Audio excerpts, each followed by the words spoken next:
Hebrews. This is Prophets of Awakening. This is our Monday night class. Let me get this. It's our Monday night class. This is we're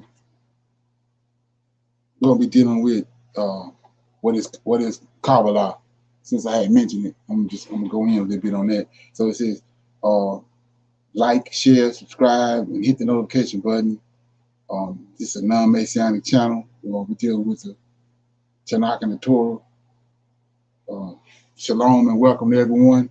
So we're gonna do our daily thing. We do is moment of silence, a prayer, the Psalms, and then current events, and then we're going to a little Q&A, and then go into the lesson. That being said, we're gonna do a moment of silence for Lord host and Yahweh, all that they're doing for us to bring about this our prophesied regathering. Oh Lord, we come before thee at this time. We are thankful for the knowledge and the understanding that you have given us up to this point. We seek thy face on this day, that you shower us with peace, enlightenment, and a sense of togetherness. Oh Lord, we see thine hand in the affairs of the world, and we know and understand that what you have spoken in the past will surely come to pass. Turn not thy face from us, but hearken unto this plea. Hearken, O Lord, and do. All praises unto you. Okay. Read the Psalms right quick.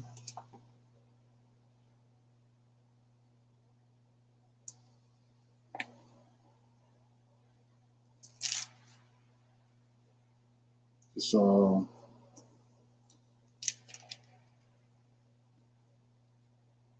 109. It's a prayer for punishment of the wicked. Hold not thy peace, O God, praise for the mouth of the wicked and the mouth of the deceitful are open against me. They have spoken against me with lying tongue. They compass me about, also with words of hatred, and fought against me without a cause. For my love, they are my adversaries, but I give myself unto prayer, and they have rewarded me evil for good, and hatred for my love. Set thou a wicked man over him, and let Satan stand at his right hand. When he shall be judged, let him be condemned, and let his prayer become sin. Let his days be few, and let another take his office. Let his children be fatherless, and his wives widows. Let the children be continuously vagabonds and beg, and let them set their bread also out of their desolate places, seek their bread out of the desolate places. Let the extortioner catch all. Let me get some more glass. I cannot see this. Okay, now. Okay. Says, let the extortioner catch all that he have, and let the stranger spoil his labor. Let there be none to extend mercy unto him, neither let there be any to favor his fatherless children. Let his prosperity be cut off, and the generation following, let their name be blotted out. Let the iniquity of his fathers be remembered with the Lord's, and let not the sin of his mother be blotted out. Let them be before the Lord continuously, that he may cut off the memory of them from the earth, because that he remembered not to show mercy, but persecuted the poor and needy man, that he might even slay the broken in heart. As he loved cursing, so let it come unto him. As he delighted not in blessing, so let it be far from him. As he clothed himself with cursing, like as with a garment, so let it come into his bowels like the water, and like oil into his bones. Let it be under him as the garment which covered him, and for a girdle wherewith he is girded continuously. Let this be the reward of mine adversary from the Lord, and of them that speak evil against my soul. But do thou for me, O God, the Lord, for thy name's sake, because thy mercy is good. Deliver thou me, for I am poor and needy. and my heart is wounded within me. I am gone like the shadow when it declineth. I am tossed up and down as a locust. My knees are weak through fasting, and my flesh faileth of fatness. I became also a reproach unto them when they looked upon me. They shook their heads. Help me, O Lord, my God. O save me according to thy mercy, that they may know that this is thy hand, that thou, Lord, hast done it. Let them curse, but bless them. But bless thou when thou arise. Let them be ashamed, but let the servant rejoice. Let mine adversaries be clothed with shame, and let them cover themselves with their own confusion, as with a mantle. I will greatly praise the Lord with my smile. Yea, I will praise him among the multitude, for he shall stand at the right hand of the poor to save him from those that condemn his soul. You know, that's Psalms 109, and it's a prayer for punishment of the wicked. It's a Psalm of David. Okay. Yeah, anybody got any comments or current events or something you want to talk about? Bring up? Yeah, I was gonna say that prayer sound like the one that uh, folks pray against the enemy, that Esau, all that crap they do else on a daily basis. Right. Ain't that song? Okay. Yep. Okay. Yeah, I had a couple of things I wanted to shine light on. Um, going right along. Go ahead. I had heard on YouTube, I don't know if it's true or not, but they were saying that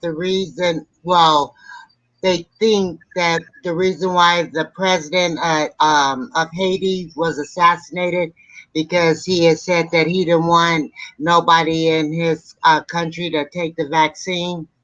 Yeah, yeah, I heard that too. That makes sense. Right. Right. That Right. make a lot I of sense. heard it too.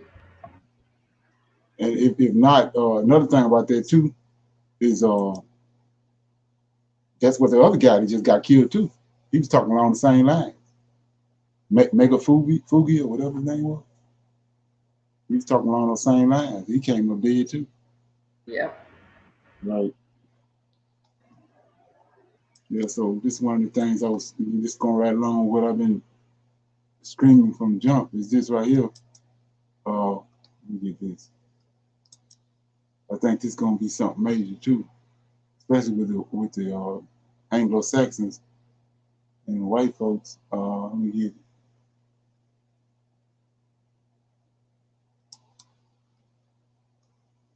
yeah, a lot of blacks protesting at the they don't want to deal with the flag at the Olympics. Anybody heard anything about that? It says majority of black people want athletes to respect the U.S. flag, but it says this one girl right here, I think she kind of on the edge, and also dealing with Richardson, the other girl. A majority of black people want Olympic athletes to respect the U.S. flag, according to a new poll, right? But it says in June, hammer thrower Gwen Berry made headlines when she turned away from the flag while the national anthem played as she took on the podium after securing her spot at the Tokyo Olympics. Right? Said Berry later said her mission was to use her position to raise awareness to social injustice in the United States. The anthem doesn't speak for me. It never has, she said. I'm here to represent those who died due to systematic racism. And there's some says, but the latest I and PIP survey found the majority of Americans don't support such protests and want athletes to show respect for the U.S. flag during the international competition. But what? See, the poll found that 79% of the public believe it is important for professional athletes to publicly respect the American flag on the international level. Uh, 60% of respondents said it was very important. Just 8% of those surveys said it was not very important, and another 8% said it was not at all important. Okay, uh, majorities in almost every demographic agreed, including almost 2/3, 61% of black people. The results by party breakdown was similar. with 39% of Republicans believe showing respect for the flag was important compared to 72% Democrats. The survey was conducted between June 30th and July 2nd and included responses for 1,424 adults. Okay, very, let me read a little more, I get open up for the questions. It says, very recent protests came almost 2 years after she was put on probation after raising her fist on the podium after winning the gold at the Pan American Games 2019. Okay, any comments?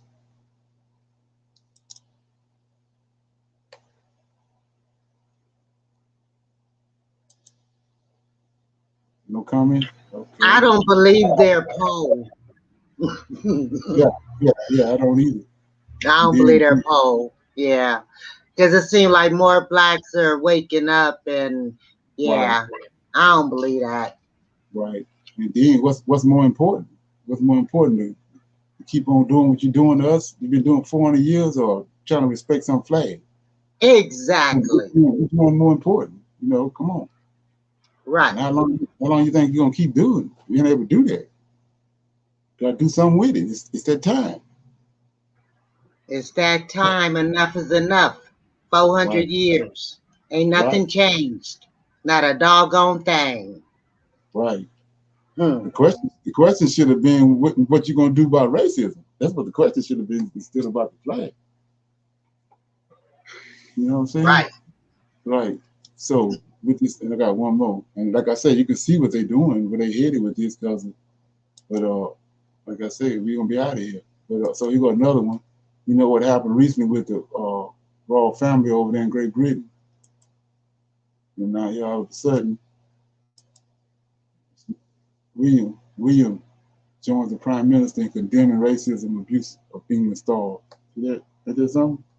All of a sudden, he worried about the racism that they got called out. Ain't that something? Yeah. Said the Duke of Cambridge has joined the Prime Minister in condemning the sickening racist abuse of England players on social media after their Euro 2020 final defeat. That something? Yeah, all of a sudden he worried about it. After Harry brought all the heat on him. Okay. So here we go right here. Anybody else got anything on that? Any current events?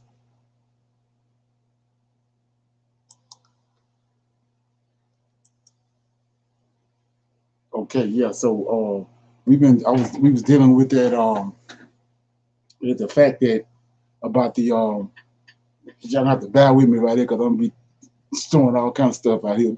So we was talking about the redhead, and we know that one time when you do your research, you find out that it was a one world government in the very beginning, and it was these reptilians. They were tied to the pyramids and all that. Those fallen angels, reptilians. They tied to that. So they trying to get back to where they was at. It's not. They got us thinking that it was a progression to get to a new world order. But it started out because he was dealing with highly intelligent beings, and they failed. Most High came and knocked it off. That's what the flood was. Both floods, and so they trying to get back to that. That's like, for example, for just like some need to know stuff. The water level is much higher than what it was. So all around that Mediterranean coastline is megalith cities, but they're under the water. That was the purpose of the flood. The Most High covered all that up. You didn't want to see it, so it's under the water.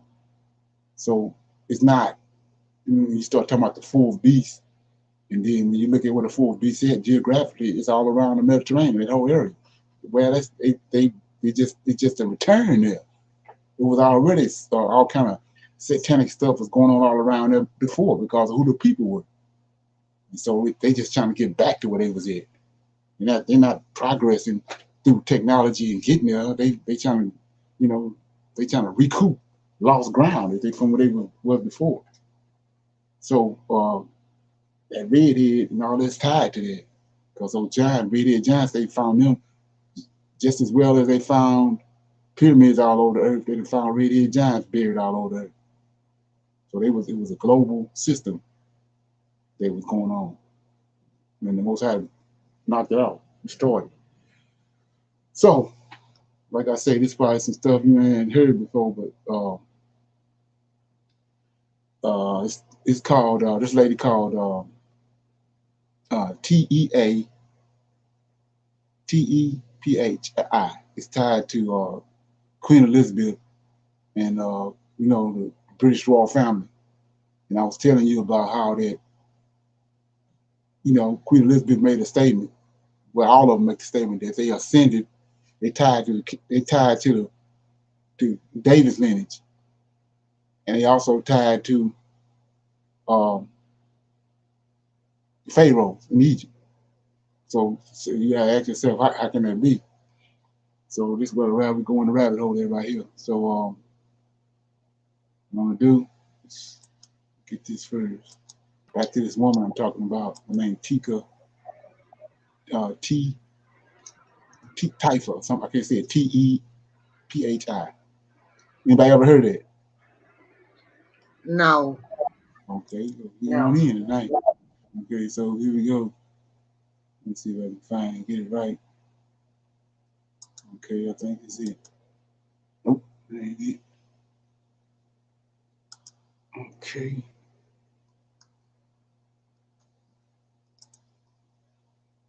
These things not labeled. That's the reason I can't see what's going on with them.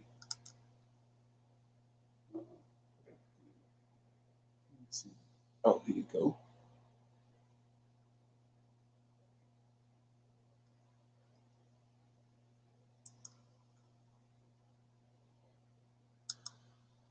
Yeah, there you go. See that? So the story of this, I'm reading. I'm gonna read this. So she's tied to. It says, I'm reading out of this book called The Antichrist and a Cup of Tea. I'll show you the book in a minute.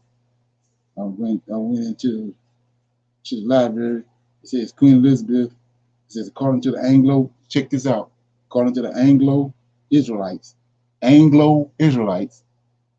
Queen descended from King David and Judah through Solomon, Josiah, Zedekiah, and a woman named this woman right here. So imagine what was over in the Middle East during the time of King David and Josiah and all them. They're saying this lady right here was Zedekiah's daughter. Everybody knows who Zedekiah is.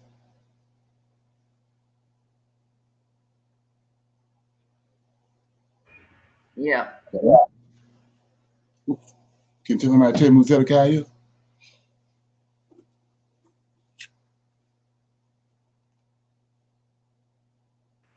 Okay.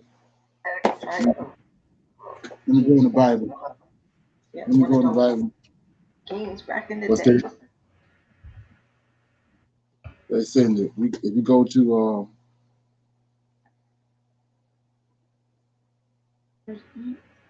Second King,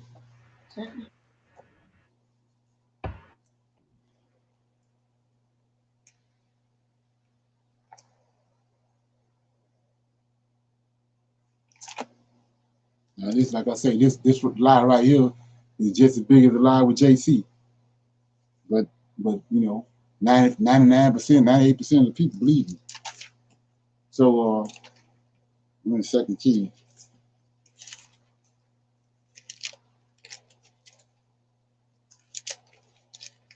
I'm in chapter 22, Second King.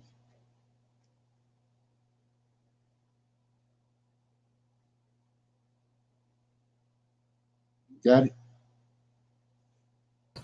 Yes. So Josiah, anybody know who that is?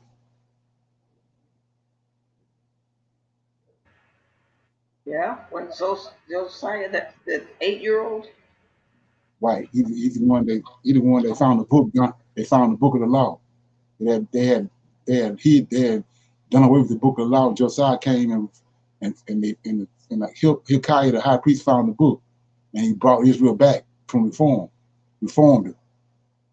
So all he was doing was what the Most High prophesied. He's gonna always, he got a covenant with David. He's gonna always raise up a man that's gonna bring Israel back to him.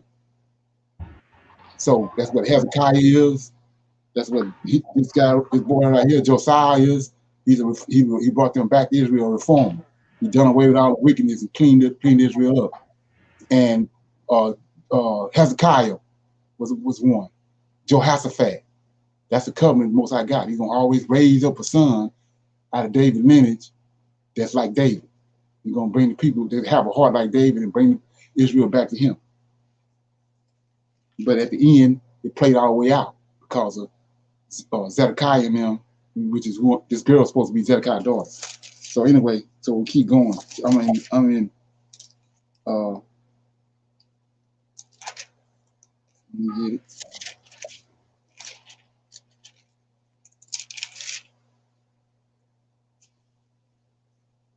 I'm in chapter 24 of 2 Kings.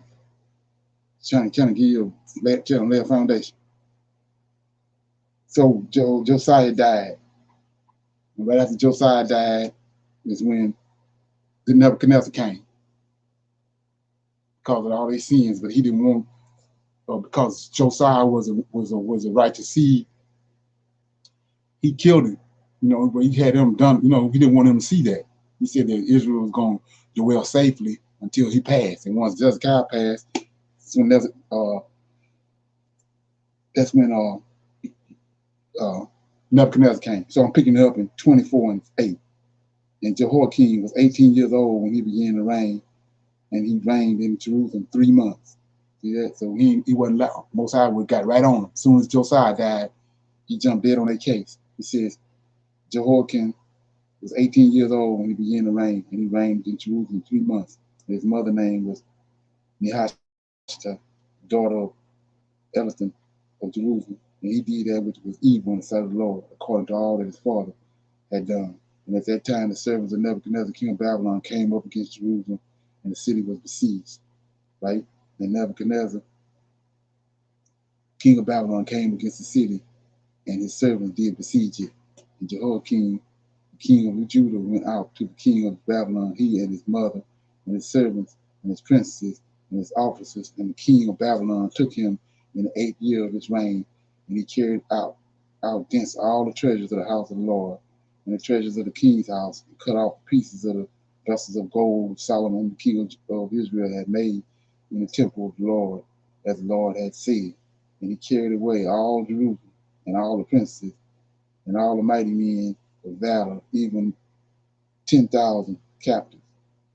All the craftsmen and smiths, none remained, save the poor sort of people of the land.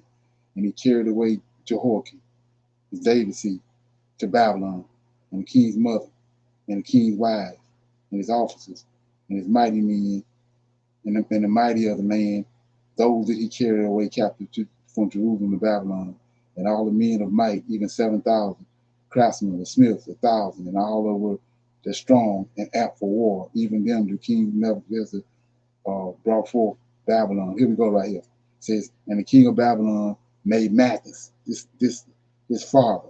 So this is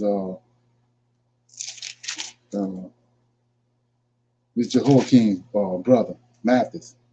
This Jehoiakim's father, Jehoiakim is Jehoiakim's father, and Matthias is his brother, and he made him the king. So this ain't the king the Most High chose. King of Nebuchadnezzar chose this guy right here and changed his name to Zedekiah. Right, so this Nebuchadnezzar doing, he took Jehoiakim's brother and made him the king instead of Jehoiakim. Right? So, like I said before, you want to put a breach in Israel, that's how you put a breach in Israel. So that's what he did right there. But anyway, I wanted to show you something else before we go forward. 15. And he carried away Jehoiakim to Babylon, right? See that? So Jehoiakim's out of David lineage. Just for GP, for you to know, this is how you get Zerubbabel. Through this man right here, this boy right here. You go to Babylon, that's how David lineage kept going. And then so when time came after 7 years, this is where Zerubbabel come out of this lineage right here, from this boy right here. Okay, so I just want you to know that. So No, say that anyway, again. Say that again so I can write it down. verse 15 of 2 Kings 24. And he carried away Jehoiakim. Jehoiakim is David's lineage. Most High got a covenant with David. He always gonna have a son to raise up to be on the throne of David. So he has to always reserve a seed line. So Zerubbabel gonna come 70 years later out of this man right here, Jehoiakim. He was taken to Babylon. See, look what he do. Just people read over this, but look what he doing. 15. And he carried away Jehoiakim to Babylon, right? And the king's mother, and the king's wives, and his officers. Make sure he be able to reproduce David lineage. He bought Jehoiakim whole house. His mama, his all his wives, concubines, and all his officers to protect him. That's how he comes later in Daniel 9:25. That's the Messiah that he talking about in 9:25. Jehoiakim had Sethel. Sethel had Zerubbabel. Okay. So anyway, so this is Zedekiah. They talking about right here on the screen. Saying this girl right here is his daughter. So like I said, go back to Genesis chapter 10 when they're telling you that Japhet is That's my Lord's son. Look, see how they look? And we know how the Israelites look. So ain't no way. So now this girl right here, like I was telling you how they connecting, they tying the Old Testament to the New Testament. It worked, but it ain't working now. So we see right here, just like I said, John the Baptist, they open up the Old Testament by saying John the Baptist is Elijah. But John the Baptist ain't none Elijah. And so right here, they connecting these people right here. This Irish, she's Irish over in Ireland. And so I told you how that it's two different groups of people. You know, that two different groups of people that it was two different dispersions from Israel. It was one in 143 BC, and it was one in 70 AD. The Israelites left in 143 BC. So let's look at that. Let me get it off the screen. Okay. And Leonard, this was taking place before Jacob and Esau, wasn't it? This right here? Yes. No. This all they did was concocted this. No, I'm saying the time, because I'm looking at to even try to place a white person there. Jacob and Esau wasn't there yet. Say it again. I'm trying to put a timeline on it because if they're trying to bring her into the picture, and Jacob and Esau wasn't even on the scene yet, were they? Yeah, no, this after 70 AD. This is like around the 12th, 13th century, I think. Okay, so Jacob and Esau was already. Yeah, they were dead and gone. Yeah. Okay. All right. So this the concocting of all everything that we believe now that they didn't gave us. They're saying that this woman right here is what was the connection between Queen Elizabeth being out of the seed of David. That's what the world believed, that Queen Elizabeth and the Windsors, all them people over there in Britain, is out of lineage of David. And not only that, they out of the lineage of the Pharaohs, the 29th dynasty, because the 29th dynasty was Europeans. So let's look at that right quick.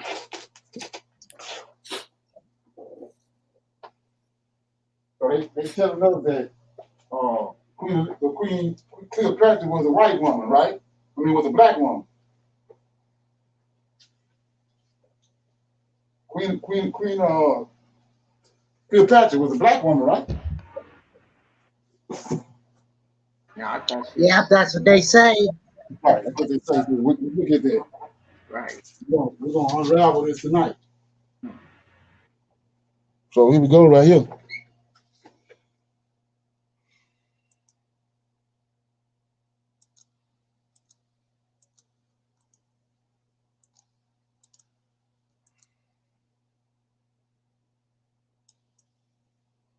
Let's go. That's Cleopatra. That's a real Cleopatra right there from the 29th dynasty. See, you can even see it's a white bust, but you can see her hair red. They got a hair red. See the snars? So see this is a major lie right here. So when you start when you find out about JC in the New Testament, that's just one lie. There's a whole bunch of big lies for that to get you to that lie. They talk about she's the biggest story, the greatest story ever told, is the greatest lie ever told. See right here? That's who Cleopatra is. She ain't no black queen. You know what I'm saying? That ain't it. That's her right here. So go back over here.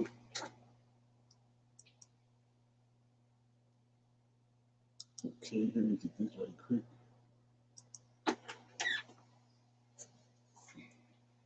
So, like I said, I'm gonna be all over the place trying to get this information in. So, here go another one right here. See behind me? Anybody know what that is?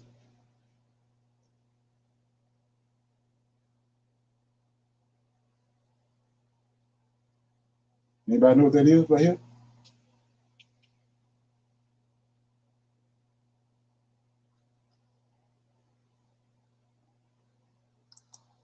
Y'all can't hear me? We can't hear you when you're backstage. You Okay. can't hear us, rather. Okay. Okay. So anybody know what that is? The menorah. The menorah. Okay. So that's how many candlesticks on there? 1, 2, 3, 4, 5, 6, 7. See that? So 7. Mm-hmm.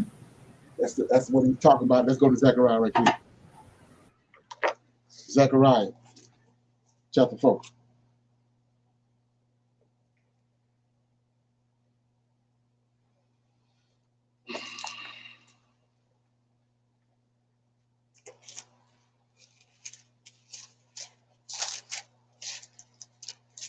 Zechariah chapter 4, and he says, I went here I don't know how many times just in the last couple of weeks.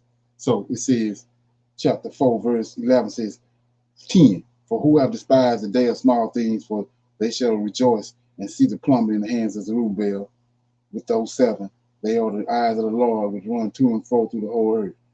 Then 11, then answered I and said unto him, to the angel, who are these 2 olive trees upon the right side of the candlestick? This is the candlestick right here, right? And it's got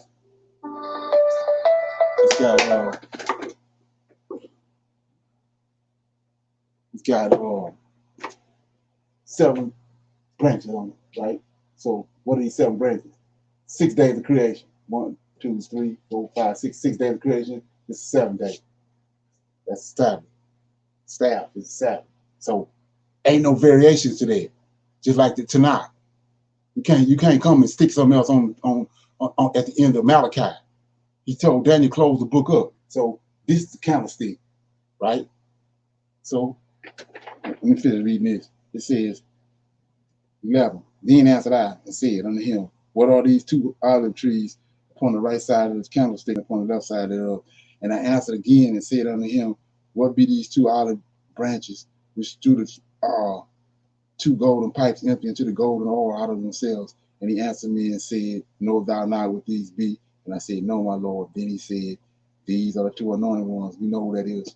See the David, king, and the Josiah out of Aaron's lineage, the high priest. So now the question is, what the hell is this? See that? Got 1, 2, 3, 4, 5, 6, 7, 8, 9. 9 candlesticks on it. See that? Anybody know what that is? Imposter. Right, but I mean, what's the purpose of it? How did it come about? Oh, I don't know that one.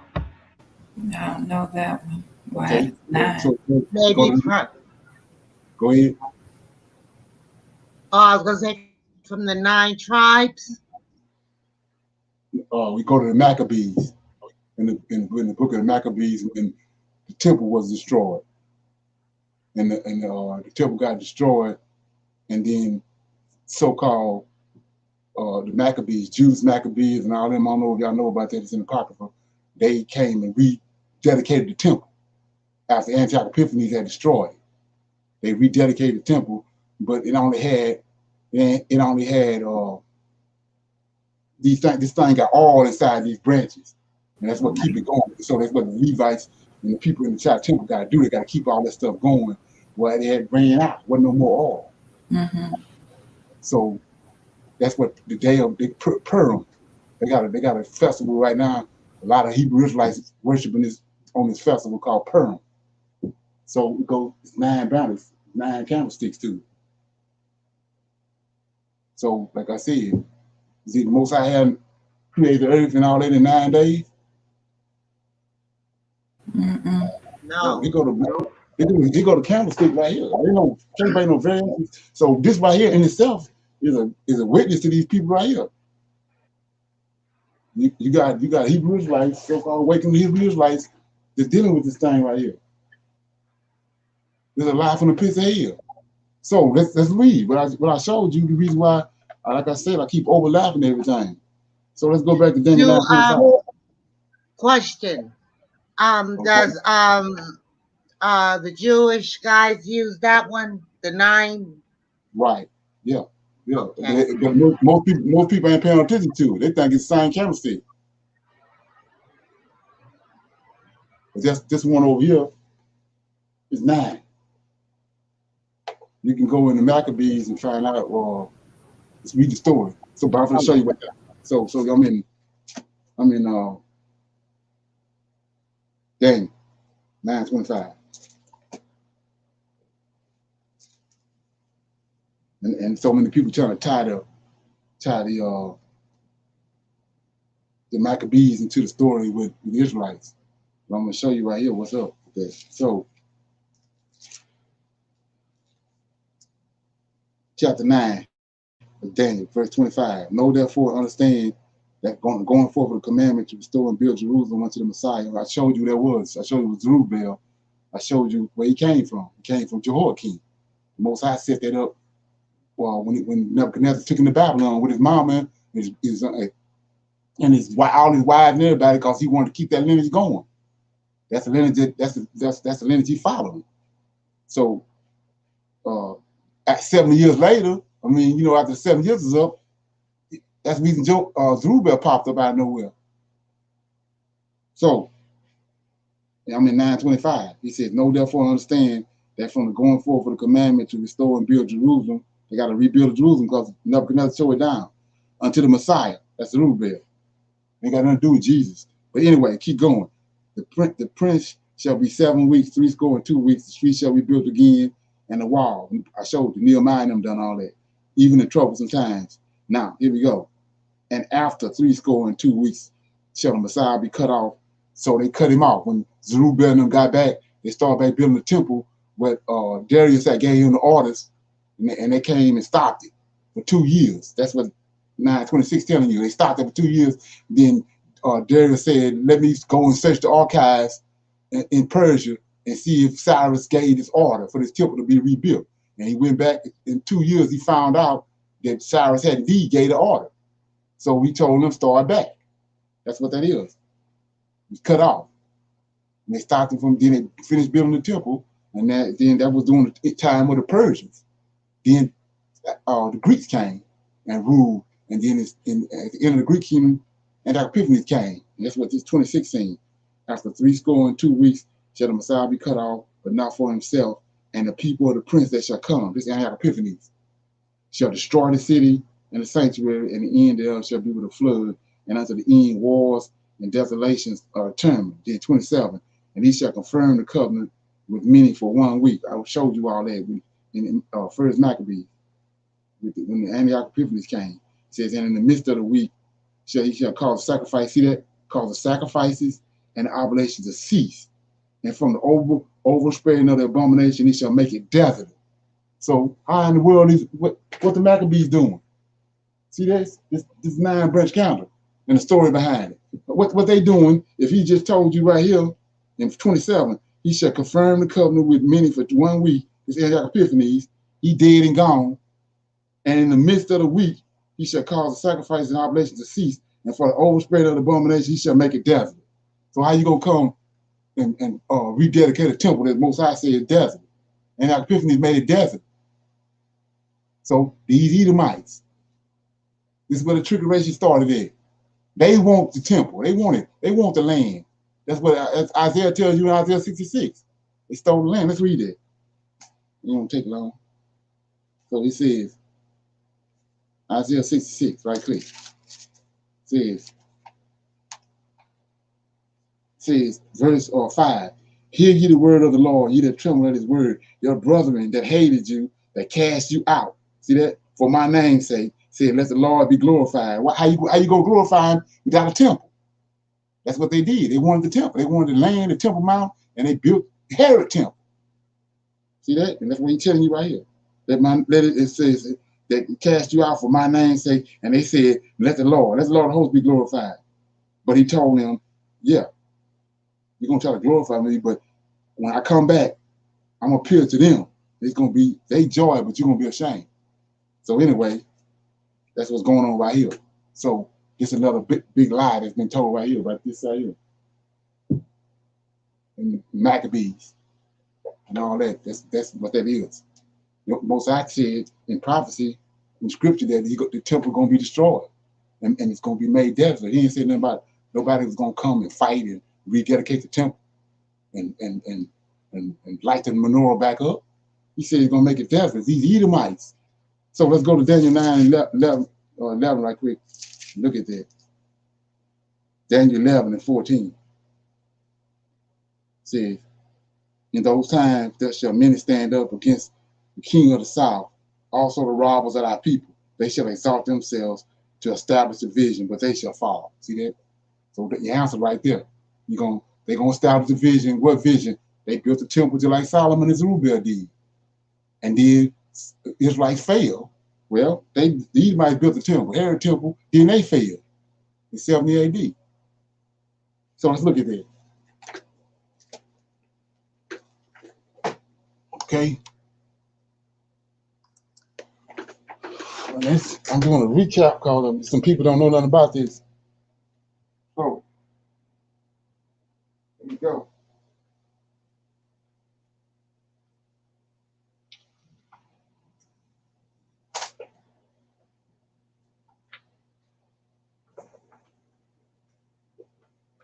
Okay.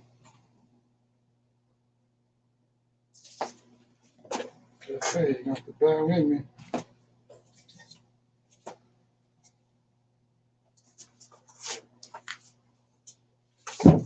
Okay.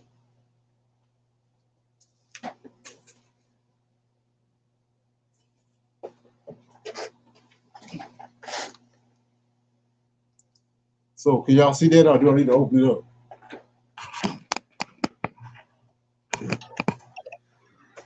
If you could open it up, yeah, open it up. Well, I'm just gonna talk because I can't get no response. So I just showed you I showed you two candlesticks. So he gonna route right here. And they left. It was two evacuations out of Israel. I told you in 143 BC, Israelites left, but this one in 70 AD, they telling you there was Israelites. But he gonna route say too. See right here? I told you about the Roman Empire. I told you about when the flood came. It was all this area under the water right here was old ancient civilizations, megalithic cities under the water. This the fourth beast. So when they left Jerusalem right here, they went, this is the route they went. In 70 AD, they went right here. See these routes? They go Thessalonica, Sardis, see that? Thessalonica, all of Smyrna, all the cities they talk about in Paul talk about. See that? See where we at? Asia, Galatia, all this over here is Europeans. Anglo-Saxon, like the man I just read. I'm gonna show you the book. They just read right here. Anglo-Saxon Israelites. See that? So these Edomites, they left here, Cyprus. See? They went to all these places. They go to Rome, Athens over here. Paul was all in Athens. See? All this area here. These Edomites. And that's this story they gave us. They, these Jews. And he sent these Jews to to bring in the Gentiles. But like I said, see that? Now, we're going to go a little further. Well, this is going to get interesting. So, we're going to do a 2-3 map so we can, maps don't lie. So they're going to know. Yeah, that's Israel. Excuse me. That's Israel right here. See where they went? This is 70 AD. You go Spain, see that? That's Spain.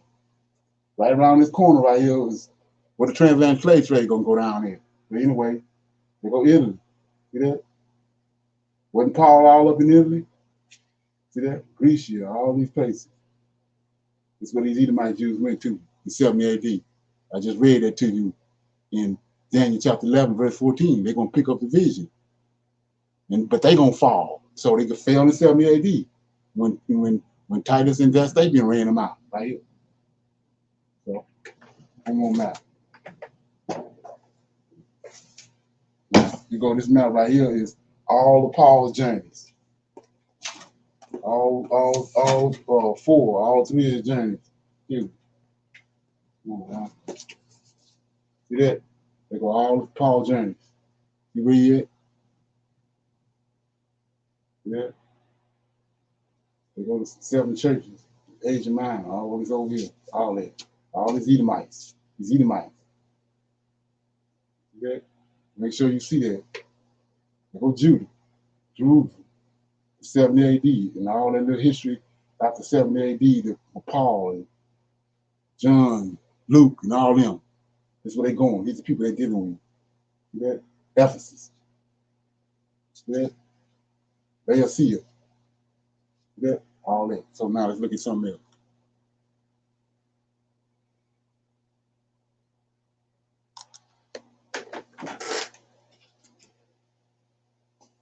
You gotta let this register. That's anybody that's listening.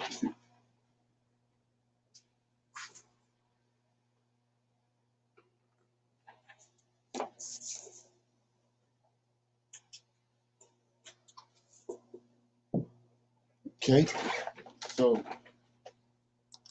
they go to Israelites right here. See that? They go to Judah, Jerusalem up here. See where they went? Totally different direction. I just showed you two different menorahs. They identify who the Israelites are, and they identify who the Edomites is. The Edomites got the 9 branch. The Israelites got 7 branch. Well, here go where the Israelites went. Everybody know this story. The Israelites went over the West Coast. They go to the West Coast. This is where they got us from right here. Brought us over here. See that? 2 different time frames. I told you, Eric Epiphanies came, the Antichrist, that all these everybody waiting on. He already came and he ran them Israelites out right here. And he said the temple was going to be destroyed and made desolate. So who is it that kind of like this menorah and got these 7 branch candlestick, this 9 branch candlestick? It's Edomites. And then they tell you themselves that JC came and walked into the synagogue.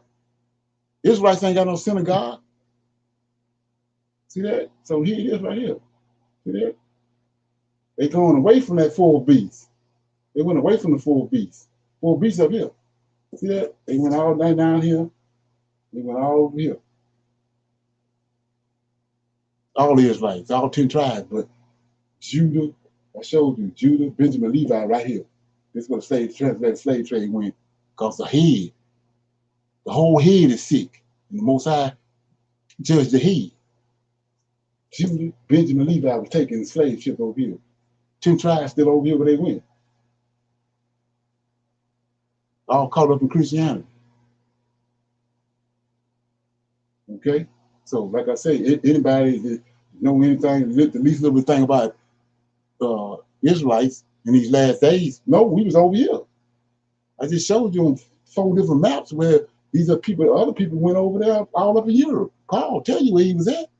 And showing you where these 7 churches at that John saw in a vision. See that? So we see right here. I done showed you already 4 big lies, major lies already. Okay? Let me open this up.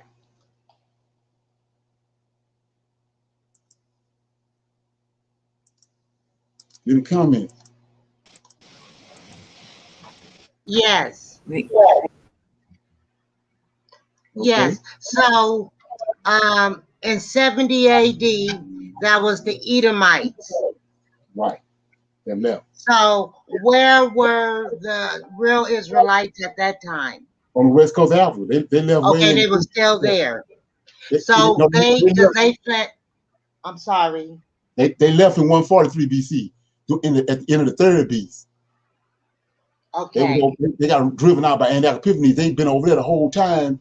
Esau stole the land after that. So the whole time, at the end of the third beast and all during the Roman Empire, the Israelites over on the west coast of Africa. Okay. Right. If Edomites in the land, existing in the land, acting as Israelites, just living by the 12 tribes. Right, because a lot of Israelite brothers are teaching that we fled in 70 AD to the west coast of Africa. Yeah. That's why I keep going back over this and over again, hoping that somebody gonna come across this and see it. Because I'm showing you point blank, you can see once you are shown Paul's route and where he went, you can see them ain't no Israelite because Israelites on the west coast of Africa. Right. You can see it's a totally different time frame and totally different direction. Right. That's Idumea. Right. Right. That's how I do. They was. I showed you how they was already in the land already. Right. So, yeah. So let me give you this right quick. Anybody got something while I'm doing this? So this is the book I was talking about right here. You know, anybody that's going to do something with it, it's Antichrist and a cup of tea, and it's dealing with, you know, Queen Elizabeth, the Windsors, and that royal family, and supposedly where they lineage where they came from. You said Antichrist and a cup of tea? Yeah, the Antichrist and a cup of tea. Yeah, the tea is the woman I just told you about. Okay. Tea though, right? Yeah. Okay. Right.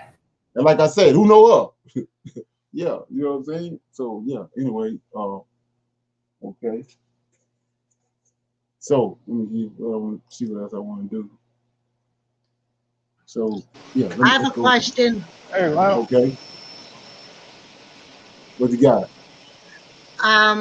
So when Rebecca had Esau and Jacob in her womb, and she was told it was 2 nations.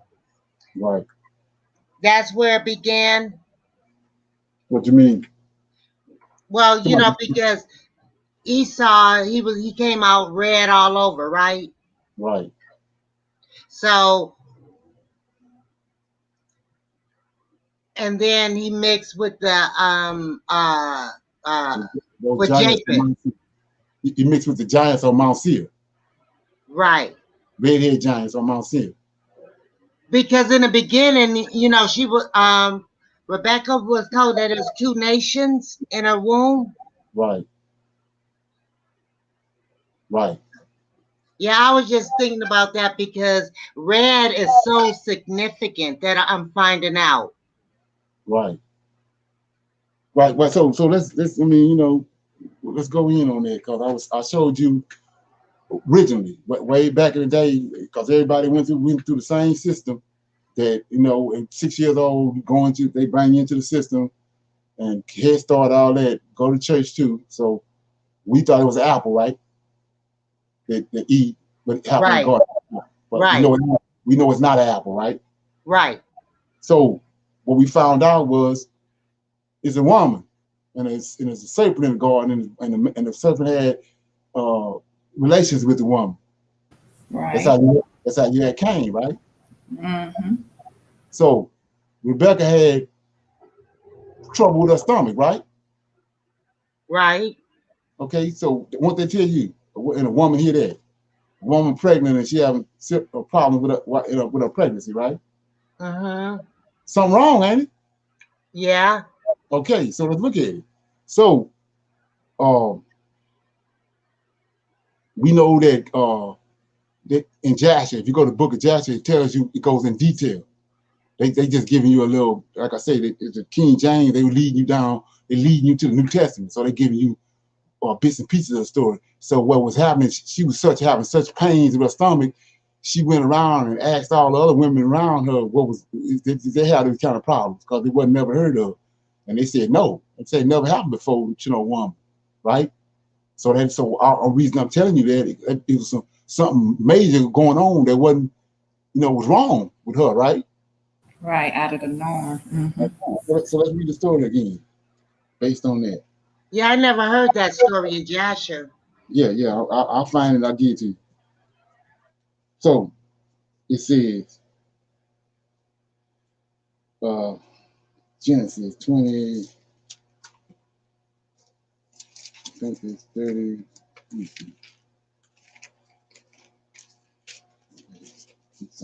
Hey, man.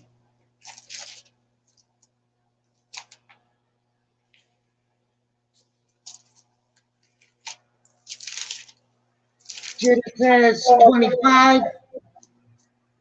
Yeah, let me get it. And 19, maybe? No.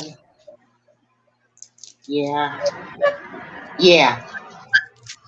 Genesis 25 and 19. 22. Okay, I'll start at 19.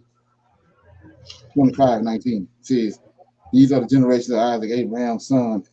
Abraham begot Isaac. Isaac was 40 years old when he took Rebekah, the wife, and the daughter of Bethuel, the Syrian of Panaram, and his sister Laman, the Syrian. And Isaac entreated the Lord for his wife because she was barren, right? And the Lord was entreated of him, and Rebekah, his wife, conceived. And the children, see that? The children struggled together within her. And she said, if it be so, why am I thus? And she went to inquire of the Lord. So in order for a woman to inquire of the Lord, contrary to what they got you thinking, she got to go to her husband. She got to go to the man in charge, the prophet. At that time, Abraham was the one. So she went and asked Abraham to go inquire of the Lord for her. What's going on with her stomach? And then Abraham came back and told Isaac. Isaac told her, said, the Lord said, see that? The Lord said unto her, two nations are in thy womb. Two manner of people shall be separated from thy bowels, and one shall be stronger than the other, and the other and the elder shall serve the younger. And when her days to be delivered were fulfilled, behold, there were twins in her womb, right? And the first came out red all over like a hairy garment, and they called his name Esau. And after that came out his brother, and his hand took hold of Esau's heel, and his name was called Isaac.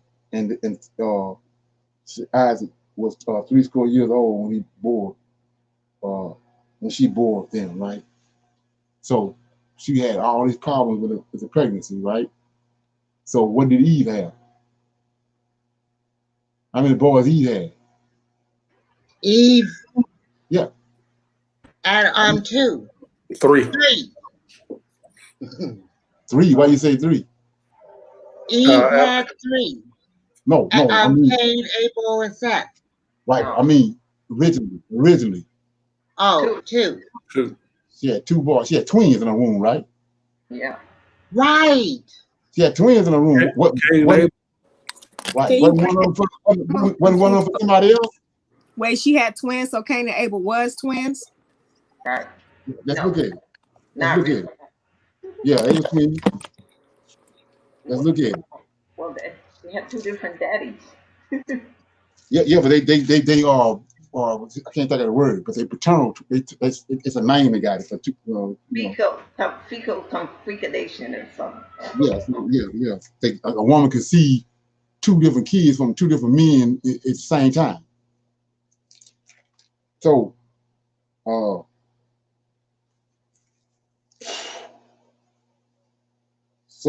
it says. Now, keep in mind, I showed you the Lord said. The Lord told Abraham, Isaac told her, and they told her, the Lord told her, 2 manner of people in your womb. So, we over here in chapter 2. And what book? Genesis. Not chapter 2, I'm in chapter chapter 3, verse 14. You there?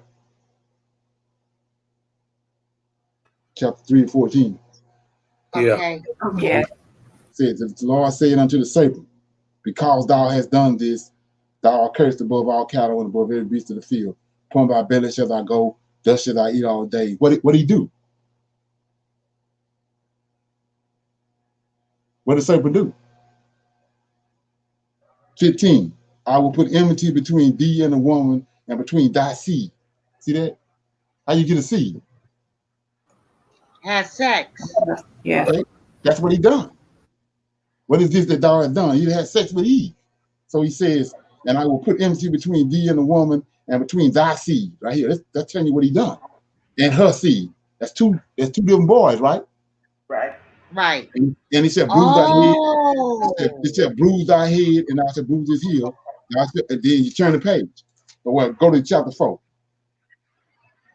4 and 1. You there? Okay. Yes. Adam knew Eve, his wife, and she conceived and bore Cain, and said, I have gotten a man from the Lord. Now, 2. And she again bore. If she continued in birth, what she had? Twin. That's twins. Oh, another baby. Mm-hmm. She had Cain, and she continued in birth, and then had that Abel. So you say, what you talking about? And Abel was a keeper of sheep, and Cain was a tiller of ground. They both right there. He's telling you what each one of them is. One of them a keeper of sheep, and Cain is tiller of the ground. They twins. Right. So is Cain Adam's son? No. No. Okay, so it's somebody that don't belong there, wicked as hell, that's in our stomach.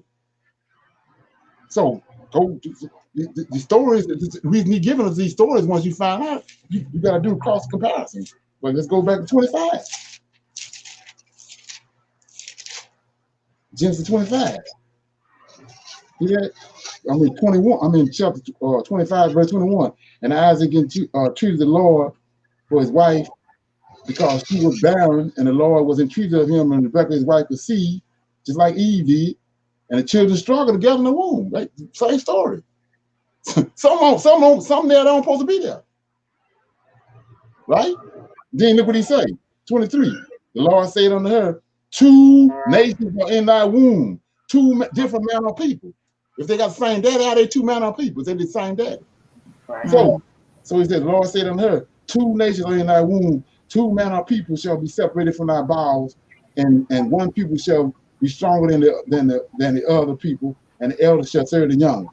Say, and when her days be delivered to be fulfilled, behold, there were twins in her womb.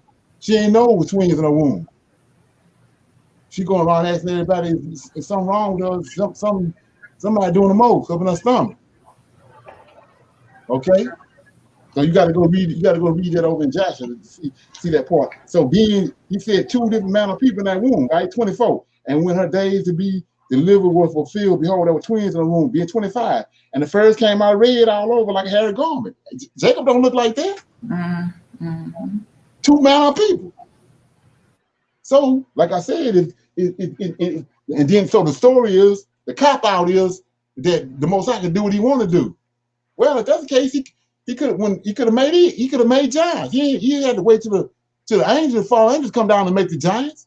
He could have just made giants off the top instead of waiting on the angels. No, that's wickedness. Right. So let's look at it. We're gonna go all the way in. So you got Adam. There's a man called Adam. Let's look at it. I don't want you to think I'm concocting something. I'm in Genesis chapter 5. I'm in Genesis chapter 5. This is the book of the generation of Adam, right? Yeah, this is the book of the generation of Adam. In the day that the Lord created man, in his likeness, God, he made him male and female. See that? So mankind, he made it on the 6th day, he made a man and a woman. Mankind, Adam, and called their name Adam. And then 3, verse 3, and Adam lived. It's just a man called Adam. So it's a race of people that he created 2 days, 2,000 years before Adam. And they had multiplied. Then the man Adam, He made the man Adam. So you say, what are you talking about?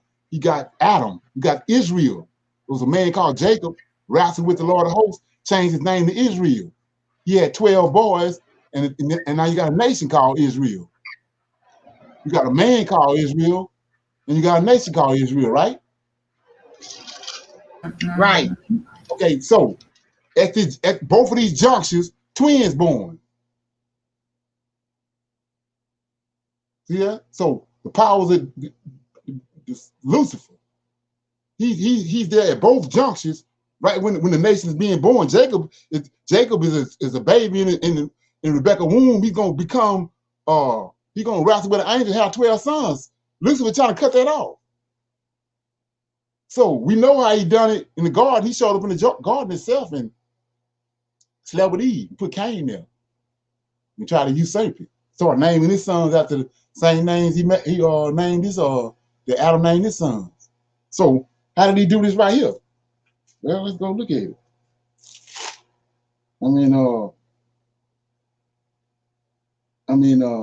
Chapter 26, verse 6. You there? Yes. Okay. Isaac, this is Isaac. Story of Isaac. Isaac dwelt in Gerar, this same place Abraham was in. And the men of that place asked him about his wife. See that? Why they asking about his wife? Because she looked good. They want to get with her. Like the serpent want to get with Eve. She looked good. And so he says, and she said, she is my sister. For he feared to say, she is my wife, lest, said he, the men of the place should kill me. My door, I'm in the class.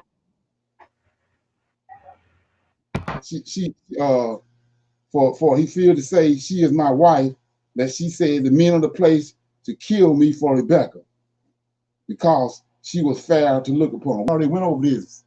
Everybody else glazing over this. But Abraham feared the same thing. They're gonna kill him for the woman.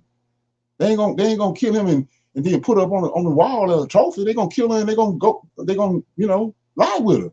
So this Rebecca in the same place. So 8, it came to pass when he had been there a long time, the Amalek king of the Philistines, he had been there a long time. All this time he got them thinking that's his sister. And they want to holler at her. So 8, and it came to pass when he had been there a long time, that Amalek the king of the Philistines looked out a window and saw, and behold, Isaac was sporting with Rebekah his wife. And Amalek called unto Isaac and said, behold, of a surety, see that? It is thy wife. And how sayest thou, she is my sister? And Isaac said unto him, because I said, lest I die for her. Then Amalek said, what is this that thou hast done? Come on. We just answered the other one.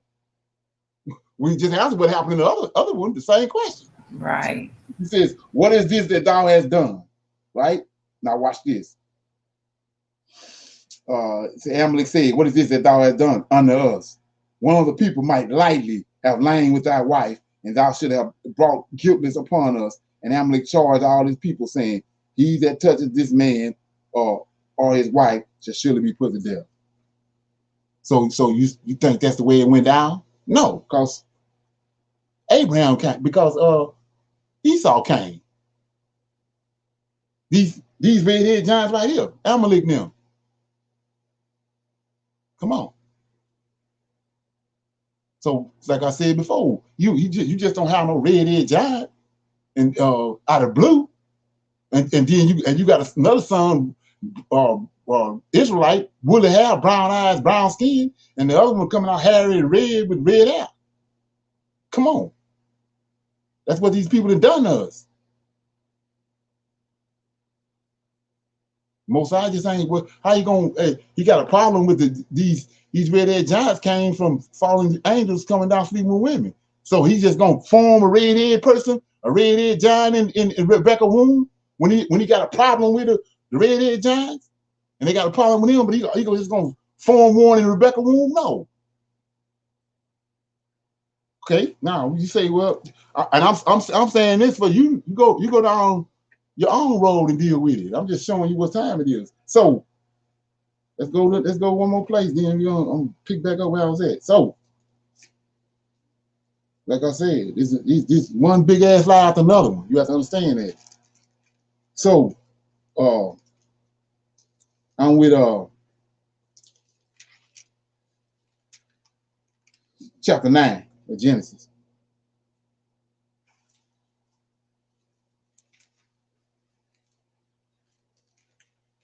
Okay, let me get it. Chapter 9, verse 20.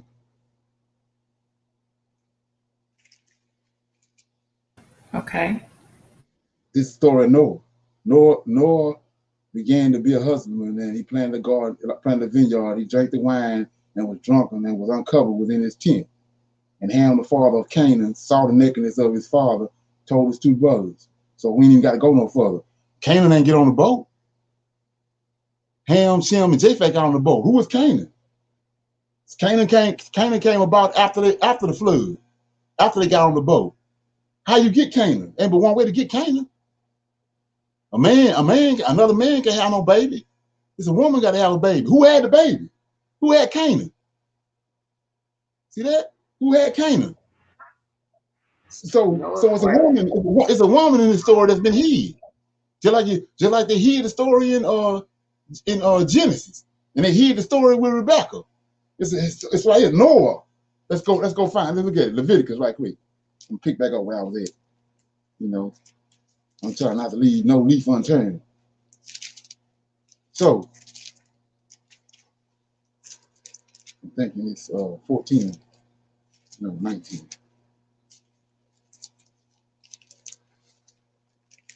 Leviticus 19, I think. Yeah, Leviticus 18, verse 7. The nakedness of thy father or the nakedness of thy mother, thou shalt not uncover. She is thy mother, thou shalt not uncover her nakedness. 8. The nakedness of thy father's wife shalt thou not uncover. She is thy father's nakedness. So you see what nakedness means. Now go back over here in Genesis 9, 21. And he drank wine and was drunken, and he was uncovered within his tent. So Noah wasn't uncovered, his wife was uncovered. The wife is Noah's nakedness. So it's a woman involved. That's how you get Canaan. Well, who was the clown that did it? Japheth. Japheth slept with Noah's wife and got Canaan. Come on. Because you say, how you know that? The book of Adam and Eve, I keep showing you. It showed you what they were doing before the flood. He told them to get a male and a female from each all flesh. He said, get a male and a female from all flesh and put them on the boat. As soon as they got off the boat, Japheth went to doing what they were doing before the flood. Go and raping a man's wife right in front of him. Why would he do it? Because he's bigger and taller and stronger than all the rest of everybody else. So he went right to work as soon as he got off the boat and raped Noah's wife. That's why, let's read it again. 23. Shem and Ham, they got Japheth here. They didn't put it off these Europeans that put it off on Ham, that Ham done it. But Ham, the 6-day man. Right. They try to say Ham was Canaan's father, right? Japheth, you know that. So 23. Shem and Japheth took garments and laid them upon their, it's right in our face, but we the dots ain't being connected. Shem and Japheth took a garment and laid it upon both their shoulders, and they went backwards. See that? That's called the woman laying there. He done raped her. Noah's wife, his nakedness. They went backwards and covered it up. So you say, well, what you talking about? What's going on? Well, how did Japheth get over there in the cold regions, way over on the other side of the Mediterranean? Because he took off when he done that. He left. They showing you right there in the movie Noah. He left. It was Japheth. He got all this stuff and left. After he done that. Wicked as hell. So just let that front me. I mean, you asked that question. That's why I didn't want to leave that open, knowing there's a whole wealth of information involved in it. So yeah. Any question? And I just want to say the story about Rebecca, why she's going around asking the other women why she's having great pain. during her pregnancy is in Jasher chapter 26, and it starts in verse 9. Okay. Let me get my book of Jasher.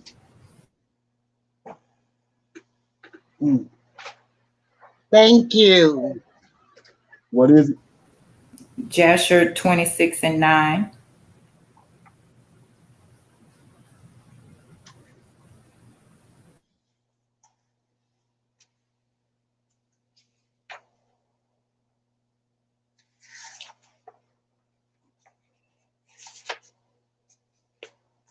Okay.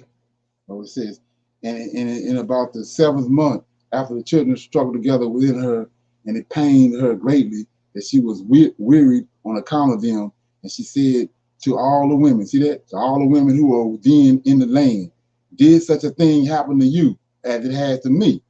And they said unto her, no. And she said unto them, why am I alone in this amongst all the women that were upon the earth?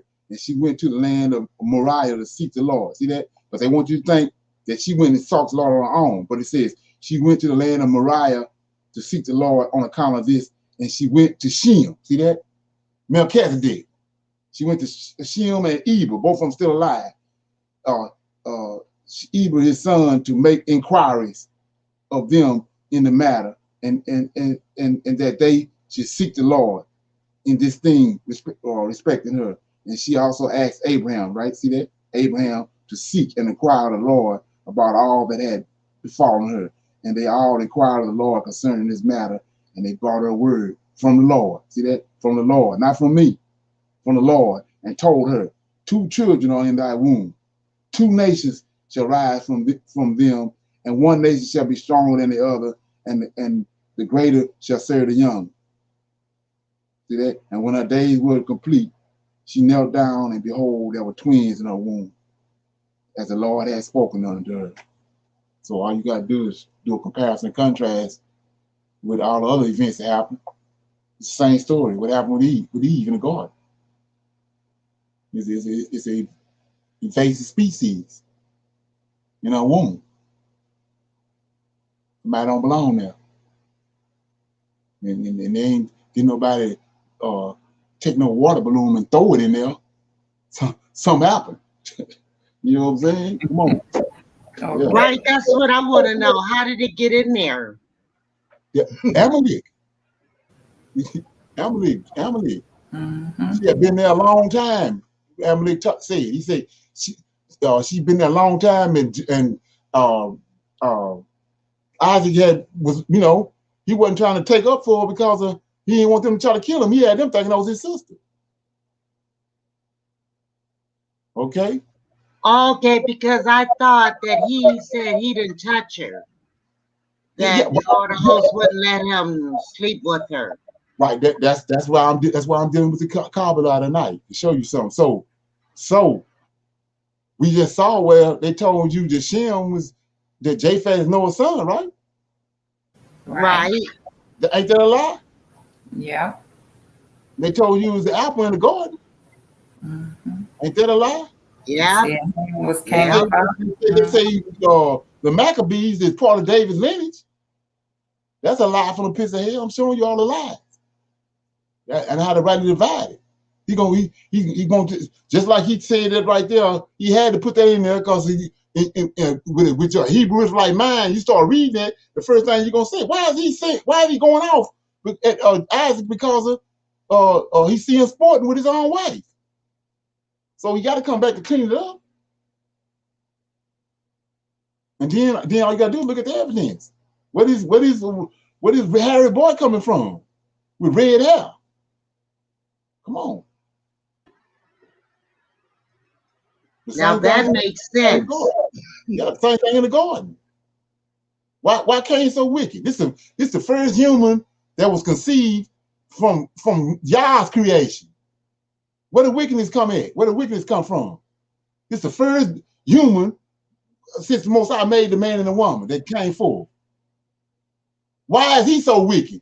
If the Most High made both of them and he made them from his hands, and why is he wicked to you? Because the serpent is slept with Eve. You know Adam's son. Same thing in this situation right here. Right.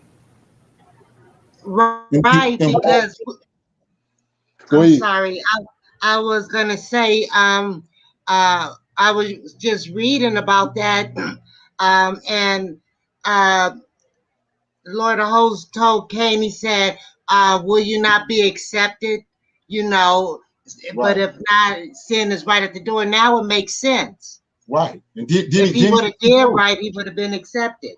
right, but he also the part, like I said, this verse is stuff in there that we read over. Then he says, "Why is your countenance fallen?" See that? So that's come on. So that means that he got bitter, angry, all of a sudden because his brother was accepted. So like I said, he the first being that come from Adam. How is he that way?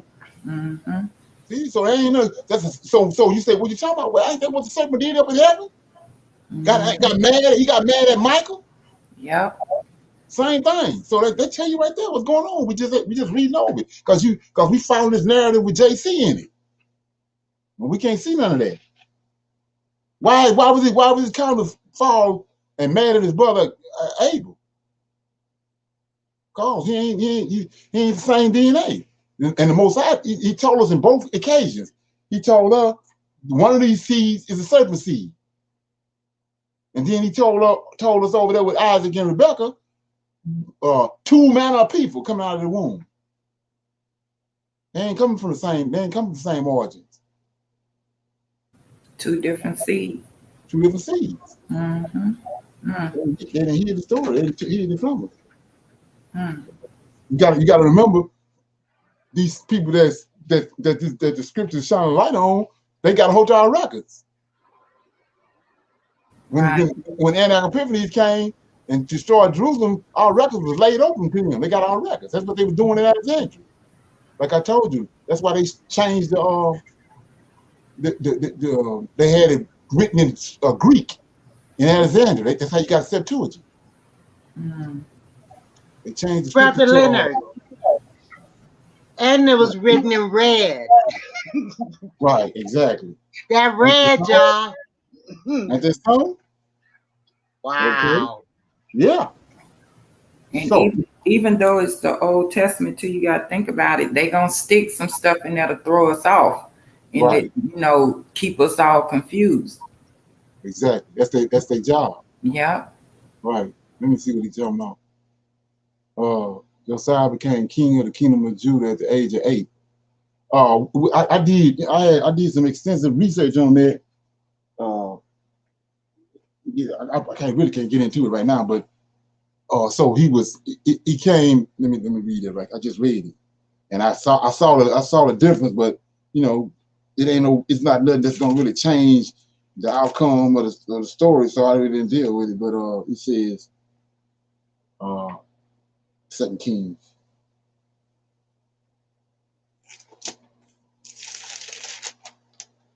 Second Kings.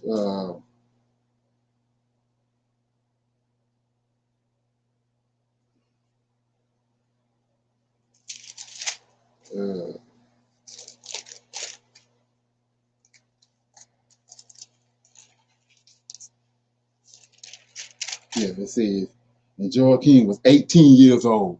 See that? You there? You got it. Second Kings 24 and 8.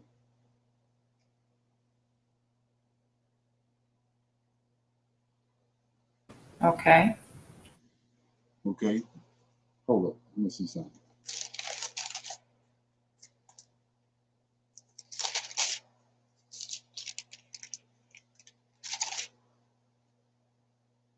Okay, yeah. Josiah. I was looking at Jehoiakim.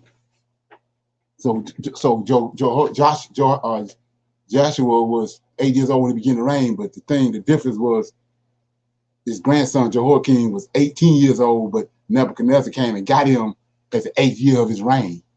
That's what I was thinking about. Okay. Let me see what he's talking about right here.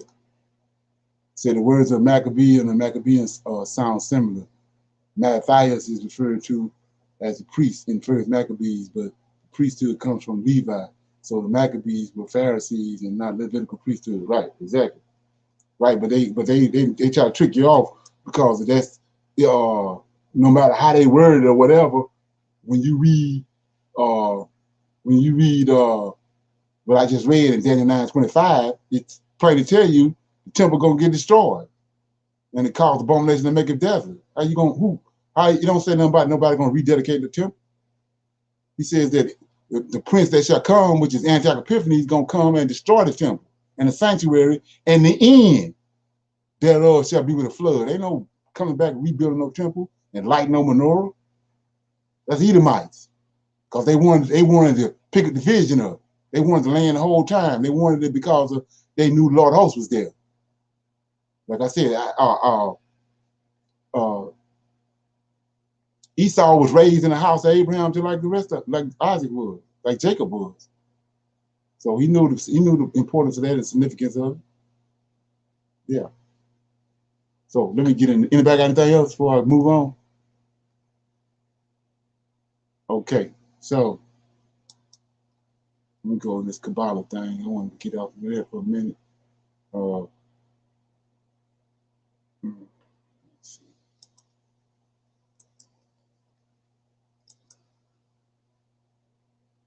Okay.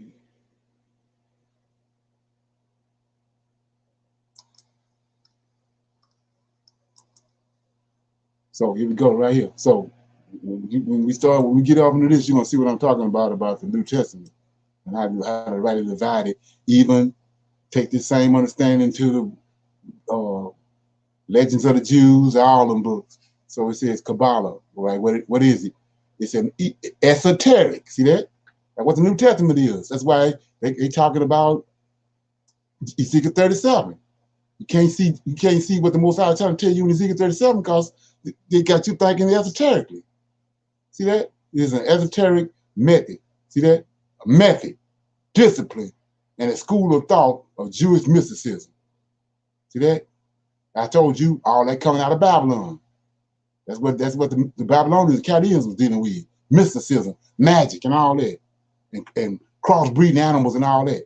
You see, a traditional Kabbalist, see that? Kabbalist in Judaism is called a Mikvah, whatever it is. So I told you, I got a video on YouTube.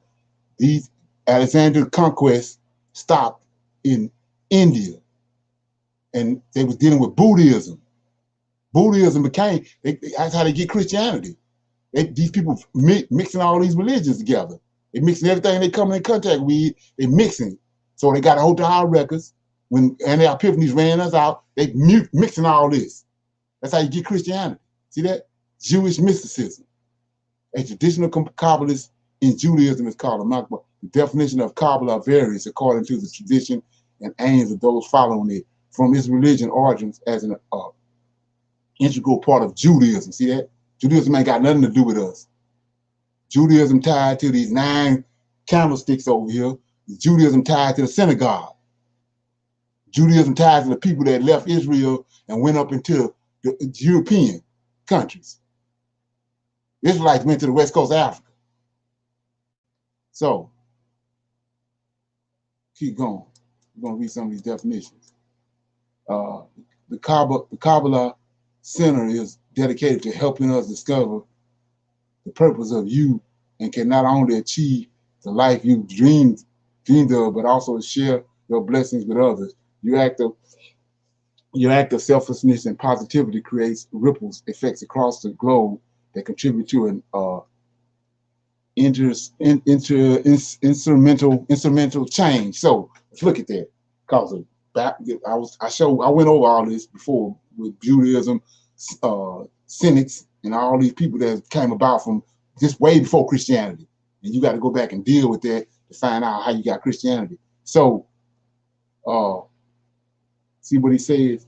He's dedicated to helping you discover that purpose so you can not only achieve the life you dreamed of, but also share the blessing. So you see, it sounds like it's righteous, but but all that leaving out, yeah, it's about self-empowerment.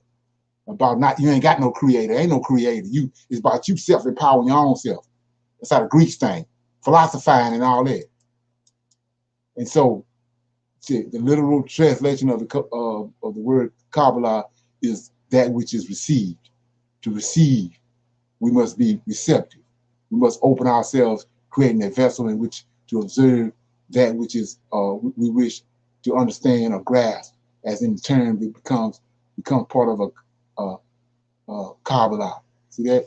It's you know, it's slick, but it sounds good, but it's dealing with, like he said, mysticism and witchcraft and runes and enchantments. See that? Like Saul did. He says the Kabbalah is an ancient spiritual wisdom. See that? See how it all sounds? This New Testament. All our spiritual wisdom that empowers us to improve our lives, discover our purpose, and achieve the latest lasting fulfillment we are meant to receive. We exist to empower humanity to achieve true fulfillment and encourage curiosity and openness. Okay, then I'm get on down here. The ancient Jewish tradition of mystical. See that? Paul got a mystery. That's where all these mysteries come from. The ancient Jewish tradition of mystical interpretations of the Bible, first transmitted orally and using esoteric methods. Wasn't no esoteric methods on Mount Zion. And when they met him, the Lord of hosts and Yahweh on the mount, wasn't no esoteric methods there. It says it reached the height of its influence in the later Middle Ages and remained significantly in, see that was another one, ASIDM, that's another, all these isms. So here we go right here, synonyms, the supernatural, the paranormal, supernaturalism, magic, black, all this tied to Kabbalah, black magic, witchcraft, sorcery, necromancy, wizardry, the black arts, Kabbalists, occultists. See all that? All that's tied to that. So what does scripture tell us? Let's go look at it. I told you all this come out of Babylon and out of Egypt and Babylon. And Babylon came along after Egypt. So a lot of stuff that was going on in Egypt infiltrated down to Babylon. And Esau was in all these kingdoms. And by the time he gets to the fourth beast, he got all of it spiderized. He got it all down packed. That's what Christianity is. So I'm in Daniel right quick. Based on what I just read, these definitions of Kabbalah. It says,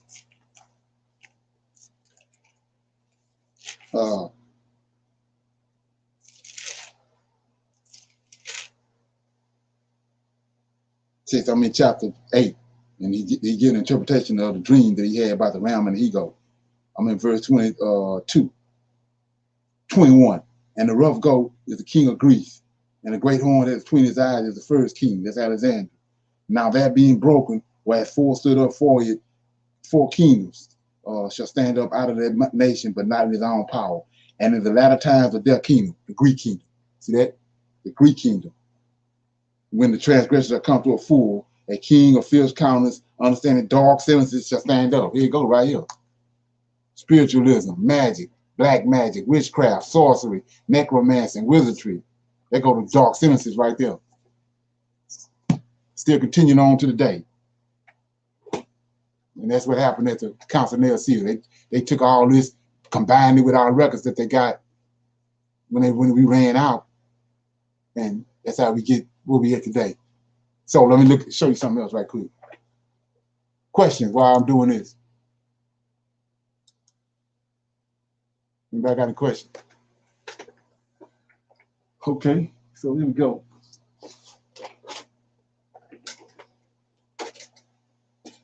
I told you about the Egyptian Book of the Dead is written.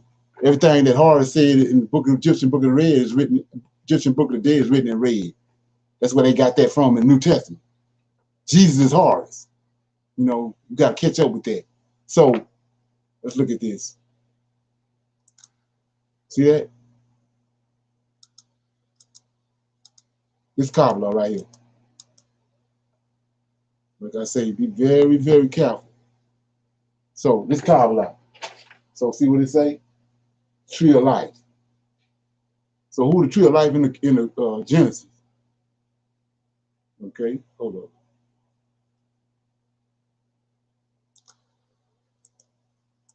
So who the tree of life in Genesis? Lord of hosts. Lord of hosts. See, now here go the tree of life. The Kabbalists, this is the tree of life. You've seen this before, but you ain't probably know what it was. This right here, this Jewish mysticism. Now watch this. That's what they working off of. When they you know, all this, like I said, all in the Israelites in the dead state, and they're gonna be raised back up from a dead state in Genesis, in Ezekiel 37. That ain't what's going on. The Most High done told you what He's gonna do. He's gonna resurrect all of them, the whole house of Israel. He's gonna do reverse osmosis on them. So let's look at this.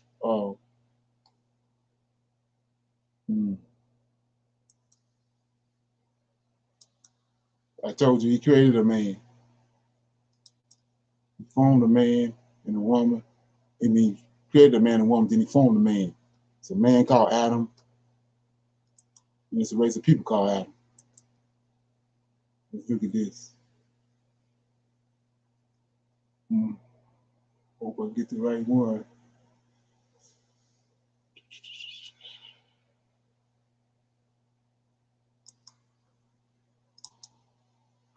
That ain't it. Give me a minute.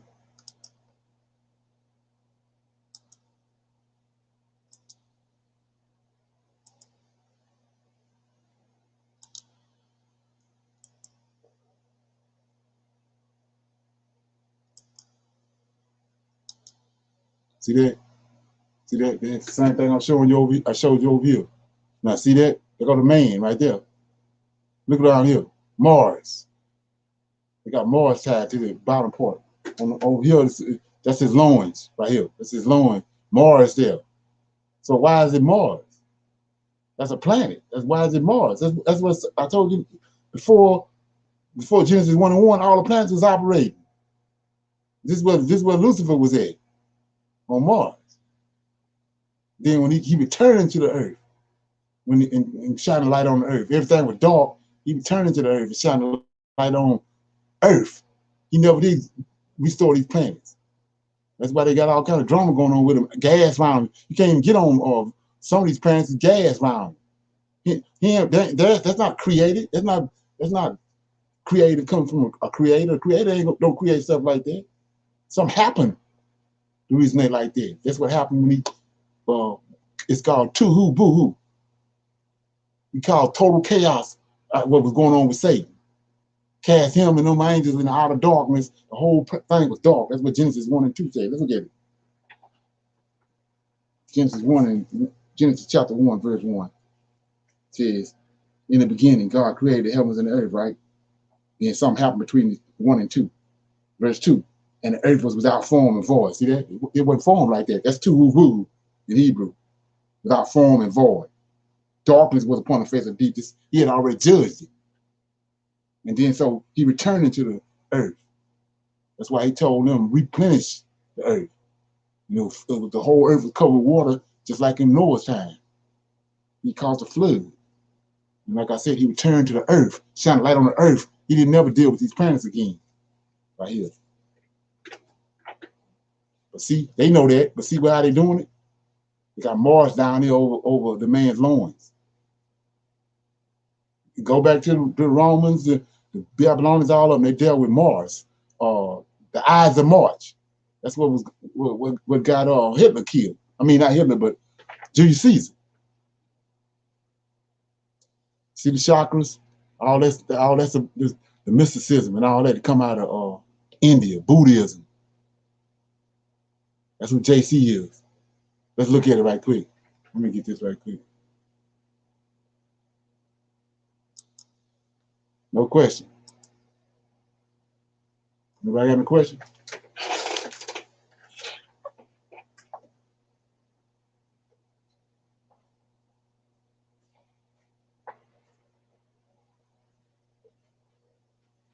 Okay.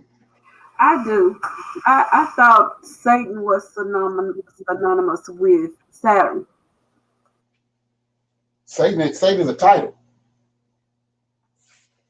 Satan is a title. That's Lucifer is his name. Samuel is his name. Lucifer is just a title. It's an adversary. come against, Aziel was a Satan. And Simjaza, all of them was Satan, these adversaries. So I told you that Buddhism came first. Then they got Christianity. So here we go right here.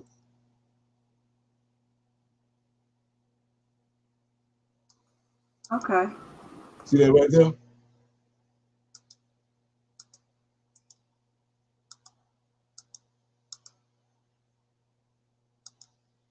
See that? There ain't no Israelite. He got on Buddha clothes. That's Jesus. He's a cynic. See that? You ain't no Israelite clothes. You're a Buddhist. Buddhism. That's what the Christianity came on the scene from this.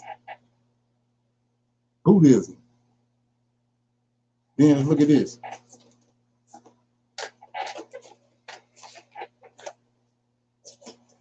I told you about the Egyptian connection. See that? See the Egyptian connection? Yeah. Started out with they go Horus. See with the sun on his head? Then they go Horus and Isis. See that? Horus and Isis, the little boy. Then this is what the Gnostics created this right here. This the Black Madonna and child. The Gnostics created. Then they go JC. Yeah, you think he his hair just red for the hell of it? You think Esau came out red just for the hell of it? And then we just saw the other woman named Tia or Tika, whatever her name was. Her hair was red. Look here. Come on. Think this all just happened? Just happened? Come on. Right here. See that? Now none of this. It came over here. Christianity came on the scene through Buddhism, through Greek, through Egyptology, to where it's at today. It ain't got nothing to do with Judaism, with our Israelites. In order, just like you're telling you in their books they wrote, he gave the beat, they created it, and then they gave the beast a mouth to speak words. It's everything written in red. Come on. And the sign of a man is the 666 is the image of a man. They got a man right there. The red garment wrapped around him in every picture. Yeah. He's showing you what's right here, but he got us all jacked off and twisted off. And there's no way you can get out of that unless the Most High come with knowledge from the Most High. Ain't no other way to get out of it. Can't get out of it no other way.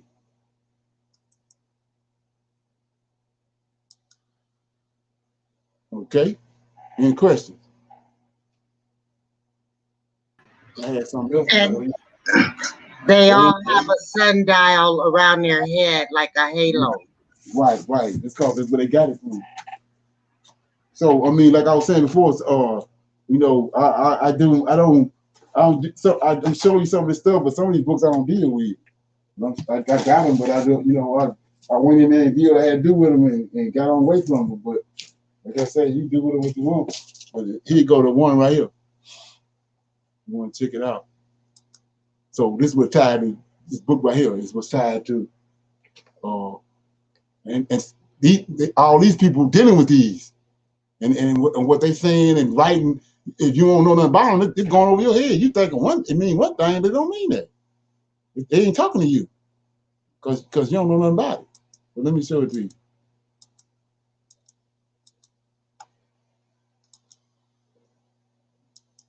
So see that? That's the book right here. See how it looks? Looks just like a King James Bible. So you ain't read that, you don't understand that. They ain't talking to you, because that's what everything they talking about. Here we go right here. This the dagger right here. See that? Look what it say. It says, let me get it. It says Columbus, Michelangelo, Plato, Socrates, they all was reading his Secret History of the Zoar. When Columbus came over here from Spain, an Edomite Jew, that's what he was reading. He ain't no King James Bible. They can care less about the King James Bible. This is what they operating out of. Kabbalah, the Jewish mysticism, the bankers, the Illuminati bankers. That's what they're dealing with. They can care less about King James Bible. And I showed you Cleopatra, which they was dealing with. Got you dealing with something else. Like I say, they got you, they playing with they got a steak over here in the left hand, got you looking at the steak, and they doing something else with their other hand. Yeah, so that's how they're going. That's what that is. So, you know, you gotta, like I said, ease into that. You know what I mean? Ease in there and read some of that. But that's where all the meat at. And, you know, and this another one. This another book right here. I'm gonna show you. You can look at it. You know, right here. This is reptilians. It was there. The thing about it is, you know, this ain't for everybody. You know what I mean? But it's about, you know, it's telling you it's a race of people. When the Most High said He kicked out Satan and a third of his angels, just these the reptilians. You know what I'm saying? And yeah, it's just the secret history of the reptilians. You know what I'm saying? Yeah. So you think it's a coincidence? Like I just said, it's you think it's a coincidence that you had a red-haired kid born from Rebecca, and we know now it's red-haired giants all over the place, and then all of a sudden there's a serpent showed up in the garden, and now we know that it was reptilians all over the place. Come on. You don't take a rocket scientist to figure that out. Who is the author? What's that? Scott Allen Roberts. The author of the book. Scott Allen Roberts. Thank you. Okay. Anybody got any comments or questions before we got about 10-15 minutes? Everybody good?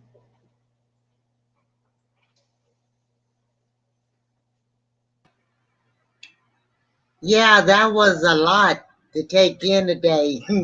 Oh yeah. Well, what I did was I got a bunch of videos on this stuff, but I kind of brought it back around for other people that's coming in and put it in one little segment where they can, you know, or they can jar their memory, jar their mind. You know what I'm saying? Because there's a lot more going on than just, you know, what we talk about on here on a day-to-day basis. See that? That's the Buddha. See that? That's not the Buddha that we know. Let's look at it. So I'm showing you how these people operate. See, this ain't the Buddha we know. The Buddha we know, brown-skinned. The Indian people was dark, brown-skinned people. So they got this Mahayana Buddhism. This ain't the original Buddhism. They created their own Buddhism. So just like you got the Old and New Testament. The original book is the Tanakh, the Book of Remembrance. And it belongs to the Israelites. They created another book and stuck it to them, added it to the Old Testament. That's the trick. That's the hook. That's the lie that they told you was gonna happen. You could fool the whole world, and it ain't registering with people. They can't believe. But yeah, you've been bamboozled. So right here, they do the same thing right here. When they are invasive species, they came into the land, they came into India, and they ended up with a whole other recreated the Buddha. It's the new Buddha. JC came from here. Yeah, it's 16. It's 16 crucified. It's 16 dying and rising saviors. JC the 17th one. It was 16 for him. Buddha one of them. Dying and rise. Dying and rise. They get the concept come from that. Horus died, came back to life. Horus was immaculately conceived. The Buddha was immaculately conceived on a lotus flower. Yeah, there ain't no new story. That's an old story. JC came. JC 17-1. Mithras was born in Iraq.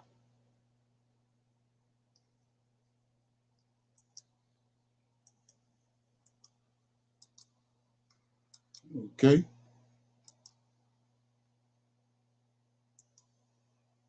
Everybody good?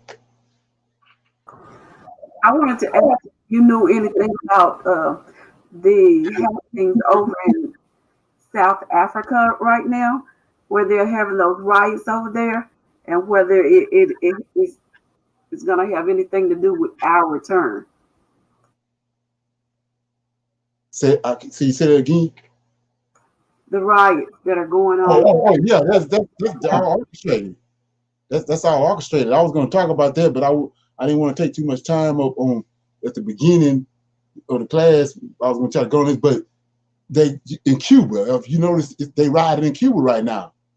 They ride in Cuba, they ride in Africa, they riding over there in Haiti, and not only that, they riding in Venezuela. Somalia. I Yeah, saw the Cuba so they're today. doing that. Yeah, in Kuwait, over Kuwait, and they leave in Afghanistan, so all them people trying to get out of there because they know what the Taliban gonna do. Right. So it's a mass migration going on, but they orchestrate. Let me see what right here. It says, can you explain where baptism came from? Baptism came from Egypt. If you go and look on the wall, all the pharaohs got baptized. If you go back to the story of Moses, when the Egyptians worshipped the Nile River. They worship the Nile River. They ain't worship Yahweh. So that's why when he got there, he turned the river into blood to show them the God you dealing with, he ain't hitting on nothing because he came in and turned the river into blood. Right. So they worship the Nile River. So those pharaohs and all those royalties in Egypt came down there and they got baptized. They baptized them in the Nile River. That's where baptism come from. That's what, like I said, Christianity is an amalgamation of all those pagan religions from back in the day. And they put them all together. That's why the Pope got about 4 different uniforms on at one time, because he's trying to wear all the stuff all them pagan gods was wearing back in the day. You got all kinds of symbols of paganism symbols all on his staff. Got a fish head on top of his hat. That's Dagon. Yeah, so that's what that is.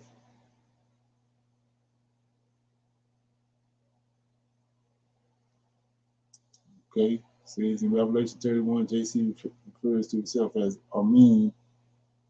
I was taught Amin means so be it. However, Amin is the Egyptian sun god, right? Proving your point. Yeah, JC comes from the Book of the Dead, right? Yeah. Once you do your research on and you know this stuff is it's amazing. But we not taught to you know by the pastors because they working with them. They tell you they trying to run you away from the information. When you start bringing it up and they can't answer it, when you go bring it to them, they can't answer it because like I said, they've been brainwashed in seminary to think a certain way. They're not thinking like Hebrews, like Israelites. But that's been played out. The Most High said, Lord the host said he's coming to help us, and that's what he's doing now. He's bringing back those books, and all those books are coming to light. I had somewhere I wanted to read, but I don't know where I did with it. Yeah, so and Enoch had already prophesied about that. He said that he was gonna the wicked people was gonna denigrate our records, and then at the end, the Most High was gonna bring those books back, and we was gonna rejoice when they came back. That's what happened. Right. So just for GP before we go, you know, they always denigrating David about what happened with him and Bathsheba. You know, saying how can he be the Messiah? You know, what you saying, him coming back and all that, and all what you saying about him. How can you say he's going to be the Messiah? Well, the book of you got Gad, just like you got Nathan the prophet during David's time. Gad also dealt with David, and not only that, Gad got a book, and Nathan has a book, and so me being the person that I am, you know, I went on a quest trying to find them books, and I came up with the book of Nathan, and in the book of Nathan it talks about how beautiful Bathsheba was as a little girl when she was coming up, and how, you know, how she was a virtuous woman and all that. So her daddy was a priest. He was a priest, and he always prayed because of her countenance and her beauty that the Most High gave her a king. When she, you know, gave her a king when she got older. He prayed that every day almost. So he'd go off to a secret place to pray. Well, Uriah, we know what Uriah was. He's a mighty man. Uriah was infatuated with Bathsheba, so he would follow her daddy and listen to his prayers. See that? So when you understand that part of it, you come to find out, Uriah was slick himself because the way he had got Bathsheba, and then we come to find out that Most High did answer her daddy's prayer because he brought David. Right. Okay, but we don't know that part. So, you know, like you say, they turned David's sword to the ground where he don't fight in battle, where he don't look righteous. Okay, is that so? Wow, that makes a lot more sense now. So that's Right. called the Book of Nathan? Yes, the book of Nathan. Okay. Yeah, And there's the Book of Gad too, huh? Well, I've been on a quest trying to find it. I can't, you know. Okay, I'm gonna try to find it too. Right. And you got to know it's serious information in there because these men existed during the time of David. So that's why you can't, you know, then you can't come up with it. If you do find it, it's gonna be all kind of gaps in there trying to make you think that the scripts was all messed it up, but they don't want you to know the information. Yeah, that's how they operate. But yeah, so that's how they go. Anybody else got any more questions or comments before we get off here?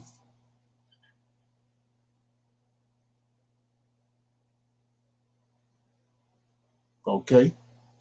Everybody good? Yes, sir. Great class. Okay. Great class. Okay.